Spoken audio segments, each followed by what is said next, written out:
2026년을 내다보는 한 전략 보고서가 아주 흥미로운 질문을 던졌습니다. 바로 지금 이 AI 붐이 세상을 진짜 바꾸는 혁명일까? 아니면 그냥 확 꺼져버릴 거대한 금융 버블일까 하는 거죠. 오늘 분석은 바로 이 질문의 정중앙으로 한번 들어가 보겠습니다. 자, 바로 이겁니다. AI라는 동전의 양면이라고 할 수 있죠. 한쪽에서는 로봇이 우리 현실 세계를 바꾸는 물리적 혁명이 일어나고 있고, 다른 한쪽에서는 이게 사실 투기랑 빚으로 쌓아 올린 금융버블 아니냐는 경고가 나오고 있어요.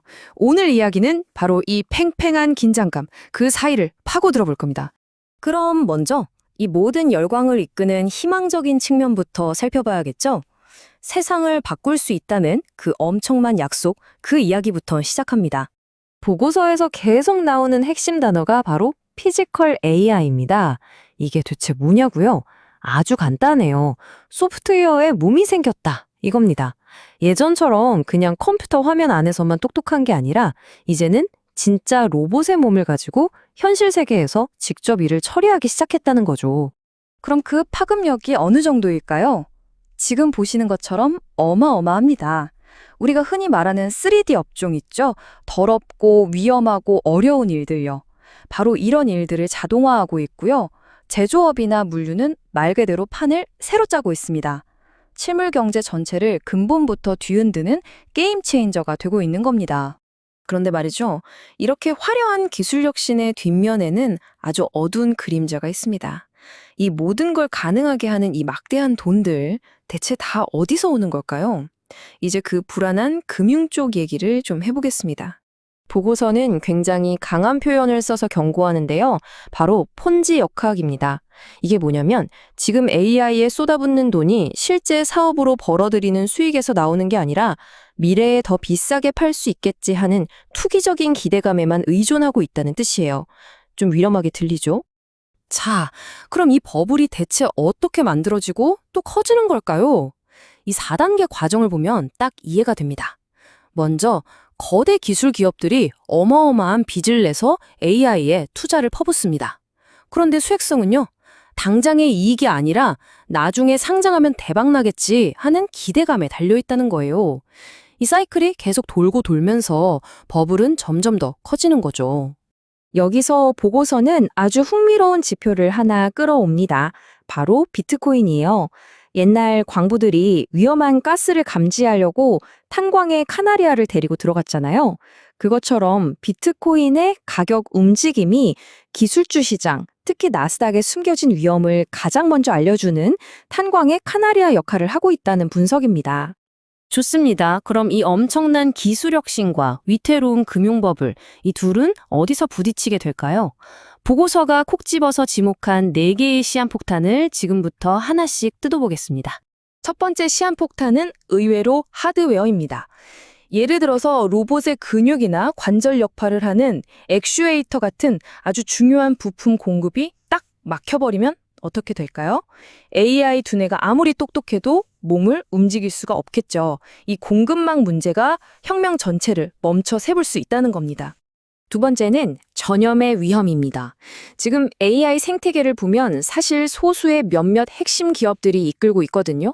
만약에 그중 딱 한 군데라도 작은 문제로 휘청거리면 그 충격이 거미줄처럼 얽혀있는 금융시장 전체로 순식간에 퍼져나가서 다 같이 무너질 수 있다는 거죠. 세 번째 시한폭탄은 아까 말한 탄광의 카나리아가 직접 비명을 지르는 경우입니다. 비트코인 가격이 갑자기 폭락하면 이게 그냥 코인 시장만의 문제로 안 끝난다는 거예요. 빚을 내서 공격적으로 투자한 파생상품 시장부터 무너지기 시작해서 주식시장 전체로 팔자는 분위기가 확 번지는 거죠. 그야말로 연쇄 폭발의 방아쇠가 될 수 있다는 분석입니다. 자, 마지막 네 번째는 외부 변수입니다. 바로 정부의 정책이나 규제 같은 것들이죠. 세금 정책이 바뀌거나 대출을 꽉 조이면 지금까지 시장에 넘쳐나던 돈이 갑자기 마를 수 있잖아요. 한마디로 이 버블이 외부 충격에 굉장히 약하다는 걸 보여주는 대목입니다. 자, 상황이 꽤 복잡하고 위험해 보이죠? 그럼 우리는 대체 어떻게 해야 할까요? 이제부터는 보고서가 제안하는 구체적인 해법, 이 거친 파도를 헤쳐나갈 투자 전략에 대해 이야기해 보겠습니다. 보고서가 내놓은 핵심 전략의 이름은 바로 바벨 전략입니다. 우리 헬스장에서 드는 역기, 바벨을 떠올리시면 이해가 쉬워요. 한쪽 끝에는 아주 안전한 자산을 두고 다른 쪽 끝에는 위험하지만 성공하면 대박인 자산을 두는 겁니다. 그리고 그 사이에 있는 어중간한 것들은 싹 비워버리는 거죠. 이 바벨 전략을 좀 더 구체적으로 볼까요? 바벨의 한쪽 끝, 그러니까 방어 측면에는 미국 장기 채권 같은 안전자산을 둡니다. 내 돈을 지키면서 혹시 금리가 내리면 수익도 챙길 수 있죠. 그리고 반대쪽 끝, 공격 측면에는 뭘 두느냐? 바로 AI 혁명의 진짜 알맹이, 액추에이터나 센서 같은 실물 하드웨어를 만드는 기업에 투자하는 겁니다. 그래서 이걸 행동으로 옮기면 이렇게 됩니다. 보고서는 이미 너무 뜨거워진 금이나 국내 주식 같은 건 비중을 좀 줄여서 이익을 챙기고 그 돈으로 미국 장기채 같은 안전자산을 늘리라고 조언해요. 그리고 투자의 초점은 막연하게 AI, 이름만 붙은 회사가 아니라 진짜 로봇을 만드는데 꼭 필요한 실물 하드웨어 기업에 맞춰야 한다고 강조하는 거죠. 보고서가 마지막에 정말 인상적인 경고를 하나 남깁니다. 바로 이 문장인데요. 파티가 가장 시끄러울 때 문쪽으로 이동하라. 이게 무슨 뜻이겠어요? 모두가 환호하고 열광할 때가 바로 그때가 정신 차리고 출구가 어디인지 확인해야 할 때라는 거죠. 정말 지금 우리에게 필요한 조언 아닐까요? 오늘 분석을 마무리하면서 여러분께 이 질문을 던지고 싶습니다. AI가 이제 단순한 소프트웨어가 아니라 우리 현실 세계에서 움직이는 물리적인 존재가 되어가고 있잖아요.